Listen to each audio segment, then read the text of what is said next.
జై Shriram. How are you all? ఎలా ఉన్నారండి అందరూ? నేను బాగున్నాను. మీ అందరూ కూడా బాగున్నారని, ఇంకా చాలా బాగుండాలని మనస్ఫూర్తిగా కోరుకుంటున్నాను.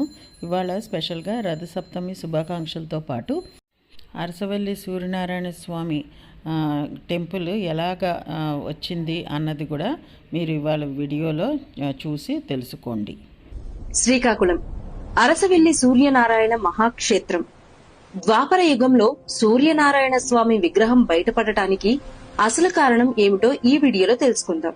ద్వాపర యుగం చావు బతుకులో నీటి కోసం ఎదురు చూస్తున్న ప్రజల రోదనతో బలరాముడు తన నాగలితో నేలను చీల్చగానే భూమిలో దాగి ఉన్న జలశక్తి నేలపైకి వచ్చింది. అదే నేటి మన నాగావళి నది. ఆ పవిత్ర ప్రవాహం పక్కనే ఈ నేలను రక్షించేందుకు శివుడు ఇక్కడే నిలవాలని బలరాముడు ప్రార్థించాడు. దేవతలంతా చేరి ఉమారుద్ర కోటిలింగేశ్వరుని ప్రతిష్ఠించారు. ఈ మహా కార్యానికి సాయంత్రం ఏకాంత సమయానికి చేరుకున్న ఇంద్రుడు శివపార్వతుల దర్శనం కోరగా నంది అతన్ని అడ్డుకున్నాడు.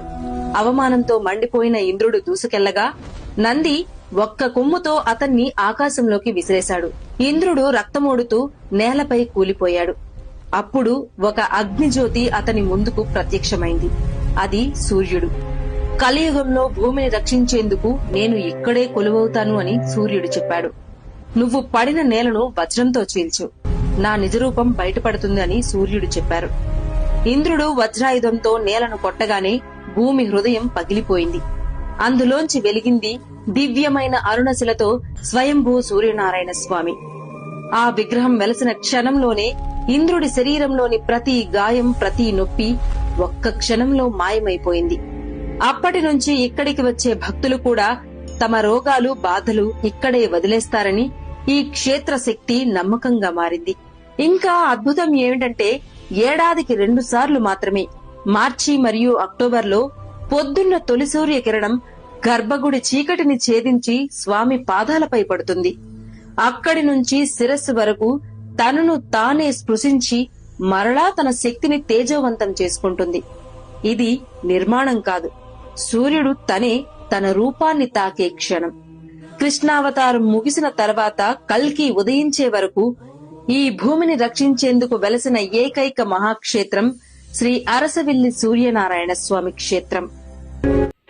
చూశారు కదండి, ఇవాళ రథసప్తమి సందర్భంగా స్పెషల్గా ఈ వీడియోని నేను పోస్ట్ చేయడం జరుగుతోంది. మీరు చూసి ఇంకా చాలామందికి ఈ వీడియోని షేర్ చేస్తే చాలామంది కూడా చూసి అరసవెల్లి సూర్యనారాయణమూర్తి మందిరం గురించి తెలుసుకోగలవారు అవుతారు. సో ఈ వీడియోని మీ చుట్టాలు, స్నేహితులు, బంధువులు, ఇరుగు పొరుగు వారు అందరికీ కూడా మ్యాక్సిమం షేర్ చేయండి. అందరికీ ఈ నాలెడ్జ్ రావాలన్న విషయం కొద్దీ స్పెషల్గా నేను ఇది మెన్షన్ చేస్తున్నాను మీకు.